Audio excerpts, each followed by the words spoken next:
Estados Unidos, que é considerada aí a maior democracia do mundo, está no processo de apuração dos votos da eleição para o legislativo. Só para vocês terem uma ideia, essa eleição visa escolher toda a composição da Câmara dos Deputados e 1/3 do Senado.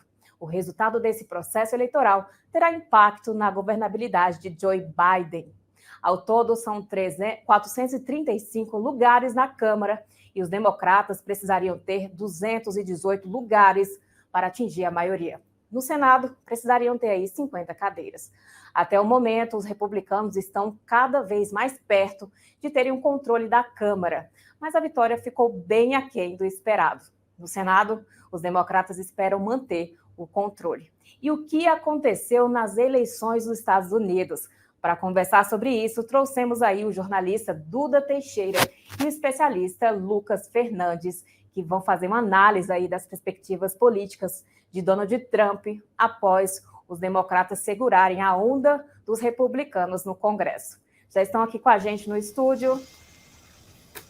Olá, Duda, tudo bem? Olá, Lucas, tudo jóia? Olá, Kissana. Boa tarde. Obrigado pelo convite. Eu que agradeço. Boa tarde, Duda. É um prazer estar aqui com vocês. Prazer, Lucas. Muito obrigada pelo tempo de vir aqui ao programa, ao meio-dia em Brasília, conversar com a gente, explicar para quem nos assiste aí como é que foi esse fenômeno. Não foi o que foi esperado aí pelos republicanos. É isso mesmo, Duda? Que fenômeno foi esse aí, que é uma vitória talvez apertada ou uma vitória que eles esperavam um pouquinho mais aí? Como é que foi isso? Bom, até então a gente se falava muito da onda vermelha, né? O Partido Republicano que é vermelho nos Estados Unidos e era dado aí já como uma vitória dos republicanos no Congresso, que deve acontecer, mas bem menor do que se imaginava. Enfim, olhando aí o retrospecto das eleições americanas, é muito comum que o partido do presidente acabe perdendo várias cadeiras nessa primeira eleição legislativa que acontece na metade do mandato do presidente. E a expectativa era que o Partido Democrata fosse perder 30, 40 cadeiras. O Obama, quando foi presidente, os democratas perderam 60. E essa expectativa vinha porque o Biden é um presidente impopular, né? Ele tem uma baixa aprovação de 38%. Os americanos estão muito pessimistas com a economia, a inflação de 8% anualizada em 12 meses. Então, tudo isso levava realmente a crer que os democratas iriam muito mal. E os republicanos estavam já praticamente aí já festejando. E o que a gente viu ontem, por exemplo, foi... eu vi o vídeo do Biden falando com a Kamala Harris, era uma festa ali no Comitê Democrata, né? Eles vão perder a maioria no Congresso, muito provavelmente, mas é uma derrota com sabor de vitória, porque para quem estava achando que ia perder 30, 40, essa maioria que os republicanos vão ter no Congresso vai ser muito, muito pequena, muito estreita, né? Agora, Lucas, passando a palavra para você, como é que o Donald Trump vai encarar aí essa vitória com gosto de derrota, como o Duda citou agora há pouco, né? Porque foi bem apertado, bem aquém do que eles esperavam, e você avalia que vai gerar uma fragilidade aí para o Donald Trump? Exato, né? Como o Duda estava falando, é curioso a gente ver que os democratas hoje estão celebrando porque perderam e os republicanos estão chorando essa vitória, né? De fato, é uma eleição emblemática para o Donald Trump. Ele não esconde de ninguém que tem a ambição de disputar a presidência da República novamente. E ele, um pouquinho antes de se iniciar as apurações, já tinha dito que ia fazer um anúncio bombástico no dia 15 de novembro, a próxima terça-feira. Então, muita gente apostando que ele já colocaria oficialmente o nome dele como um pré-candidato à presidência da República pelo Partido Republicano. Essa derrota mostra que, em alguns casos, o Trump investiu muito dinheiro e não conseguiu converter em estados-chave para os republicanos, né? Um exemplo disso é a disputa do Senado lá na Pensilvânia. O Trump apostou muito na candidatura de um senador que tinha uma postura um tanto quanto negacionista na pandemia, e isso mostra, né, que talvez o eleitor republicano esteja se moderando um pouco mais, né, continuando com algumas pautas que são mais à direita e que são convergentes para esse tipo de eleitorado, mas talvez não aceitando uma retórica tão conservadora quanto a do Donald Trump. Então ele agora tem adversários de peso para conseguir superar, e com destaque para o governador da Flórida, né? Ele acabou de ser reeleito. Na última eleição, ele ganhou o governo da Flórida por menos de 1 ponto de diferença do seu adversário. Dessa vez é quase 20%. A Flórida, que tradicionalmente a gente conhecia como um estado roxo, né? Ou seja, aquele estado pendular que ora dá maioria para republicanos, ora dá para democratas, consistentemente nos últimos anos vem dando maioria para os republicanos. Então se posiciona como um colégio-chave do ponto de vista da eleição presidencial, tem mais de 30 delegados, ou seja, é um estado muito relevante, e aí a gente tem esse governador que agora vai ser um nome de peso e vai tentar criar ali obstáculos para a campanha do Trump à presidência. Perfeito. Agora, Lucas, aproveitando a deixa aí, aliás, Duda, aproveitando a deixa do Lucas aí com relação ao governador da Flórida, teve um fenômeno aí que foi bem diferenciado, que foi com relação ao aborto, né? Já que o governador da Flórida se manifestou sobre o assunto e teve aí um desdobramento. Pode contar pra gente como é que foi isso, Duda? O Ron DeSantis, enfim, ele realmente é super contra o aborto. Ele criou uma lei para impedir que os professores ensinassem sobre identidade de gênero nas escolas e pessoas trans. Então, ele é muito conservador, né? Está alinhado com muitos latinos na Flórida, que também tem esse perfil conservador, enfim, acabou se aproveitando dessa questão do aborto. Além disso, ele também tratou a pandemia. Ele é um governador, né? Ele foi reeleito meio que assim, sem muito lockdown, sem máscara, sem nada, né? No meio da pandemia, as pessoas iam para eventos na Flórida e estava a vida normal. Então, assim, ele conseguiu atrair muito essas pessoas, esses mais conservadores na Flórida, mas a questão do aborto foi uma questão também que no resto dos Estados Unidos acabou levando mais os democratas a irem votar, né? A Flórida realmente mostrou o efeito inverso, porque é um estado cada vez mais, como o Lucas colocou aí, mais republicano, e que tem pessoas mais velhas. É um lugar que tem muita gente, muito americano vai lá para aposentadoria, tem muito colombiano, venezuelano, cubano. Então, tende a ser mais conservador, e aí, então, daí contra o aborto. Perfeito. Passando a palavra agora para o Lucas.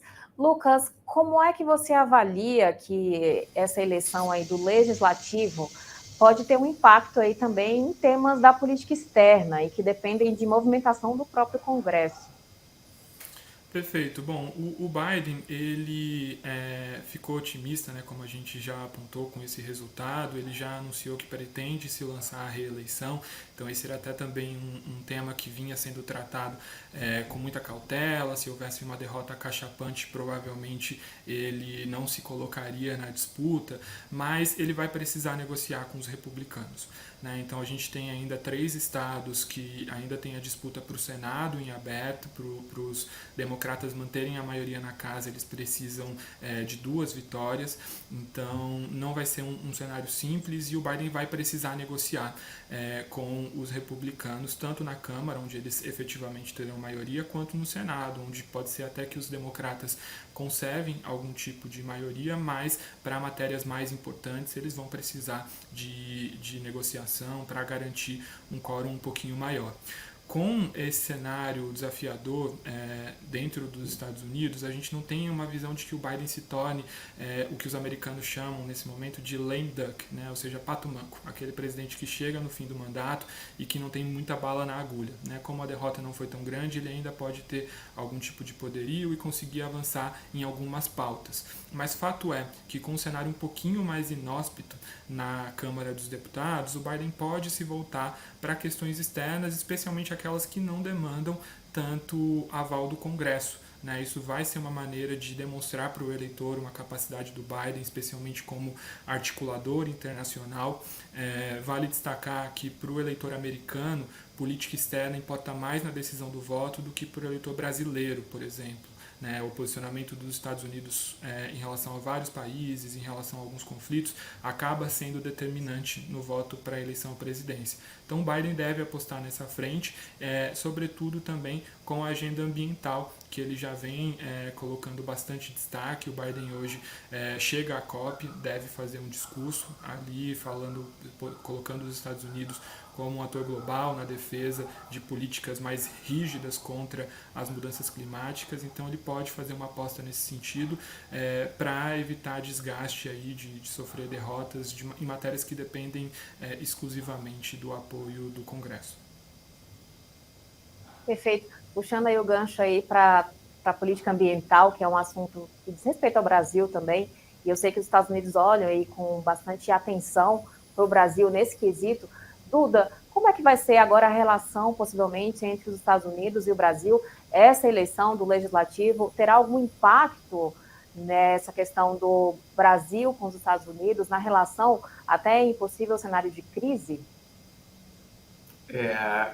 Bom, acho que na questão ambiental, a gente vai ter, enfim, um congraçamento maior aí entre Brasil e Estados Unidos.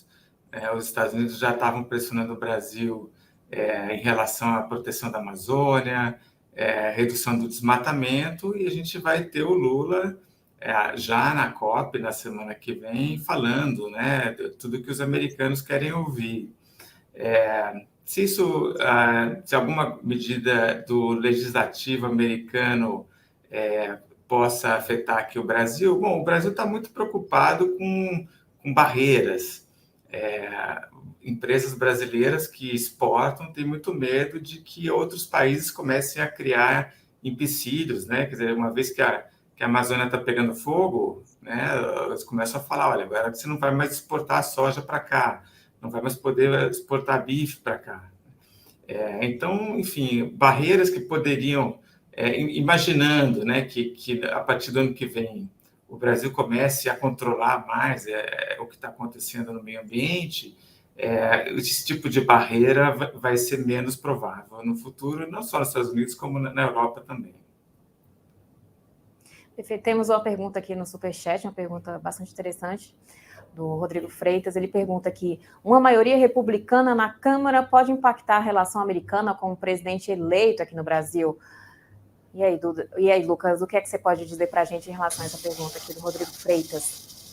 Bom, em alguns momentos a gente já viu, né, parlamentares dos Estados Unidos se posicionando em relação a algumas declarações do presidente Jair Bolsonaro. Né? Então, algumas moções, nada muito efetivo, capaz de evitar ali as relações comerciais entre os países, mas é possível que a gente tenha, né, num cenário de Congresso com controle republicano, um pouquinho mais de resistência ao Lula, né, que representa ali uma força antagônica ao Donald Trump. A aposta é que aqui no Brasil o tipo de relação com o Brasil ou com os Estados Unidos tende a ser um pouco mais pragmática, né? Não de alinhamento automático e nem de estreitamento de relações exclusivamente políticas, né? Mas mais do ponto de vista institucional, comercial. Então isso pode gerar alguma salvaguarda. Fato é que quando a gente olha para a política externa dos Estados Unidos, a América Latina não é prioridade. Ela perde relevância quando a gente olha, por exemplo, para a crise energética que se impôs pós-conflito na Rússia e na Ucrânia. Também tem a questão da guerra comercial com a China, que ocupa também o centro das atenções. Então, quando a gente olha para o relacionamento do Congresso americano com o Brasil, a gente tem que se enquadrar também por essa lógica. Um elemento que pode criar problemas para o Lula em relação aos Estados Unidos é a gente retomar um alinhamento ou uma proximidade excessiva com a Venezuela e com Cuba, que são vistas como portas de entrada da China aqui na região. Se a gente tiver um novo governo se posicionando de maneira mais pragmática, isso pode ser suavizado.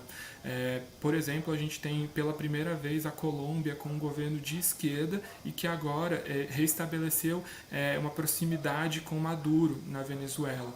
Então, os Estados Unidos perdem um articulador importante nesse aspecto. Se o Brasil se comportar com mais neutralidade, não fazer um alinhamento automático com governos autoritários de esquerda, é possível que a gente tenha um espaço interessante. Lembrando também que o Brasil é membro dos BRICS, né? Então a relação do Brasil com a China nesse fórum, que também faz parte a Rússia, vai impactar nas relações com o Congresso, né? Então vai ser uma via de mão dupla e a gente vai ter que aguardar, né, como que o Ministério do Itamaraty aqui no Brasil vai se posicionar e colocar a política externa a partir de janeiro do ano que vem.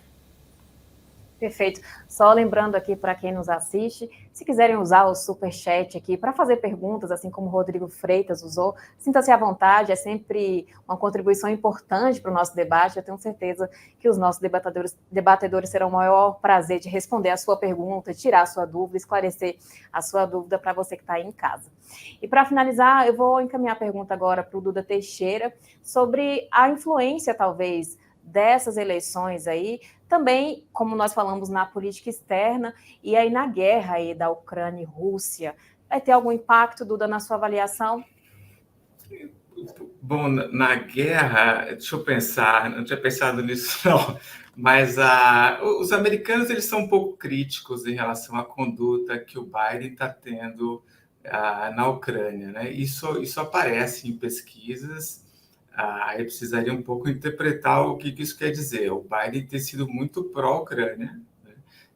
Com envio de armas e tudo mais. Os republicanos, normalmente, eles são aqueles os hawkish, né? Eles realmente gostam de apoiar, né, esses conflitos, ainda mais um conflito que é contra o Vladimir Putin na Rússia, né? Agora, é claro que isso preocupa mais quando a gente olha as repercussões que essa guerra está tendo nos Estados Unidos. E aí a principal delas é a inflação, uma inflação de 8% em 12 meses. Então, assim, isso, em tese, seria um problema e um fator que explica a baixa aprovação do Biden, né? Então, ele é ruim principalmente para os democratas e para os republicanos. Isso daí é mais uma arma para atacar o Biden, né? Para culpar o Biden por essas coisas todas. Agora, eu não sei se... Não acho que os republicanos, agora dominando a Câmara, vão criar algum problema para esse apoio americano à Ucrânia, né? Isso nos Estados Unidos e na Europa não é uma questão muito em debate como é aqui no Brasil, né? No Brasil, sim, que a gente tem tanto o atual presidente como o presidente eleito colocando em dúvida, né, essa defesa que a Ucrânia faz do próprio território, às vezes culpando a Ucrânia pela guerra e apoiando o Putin, né, com declarações estapafúrdias. Esse tipo de comportamento a gente não vê tanto entre americanos e europeus. Lucas Fernandes, sua opinião sobre o assunto?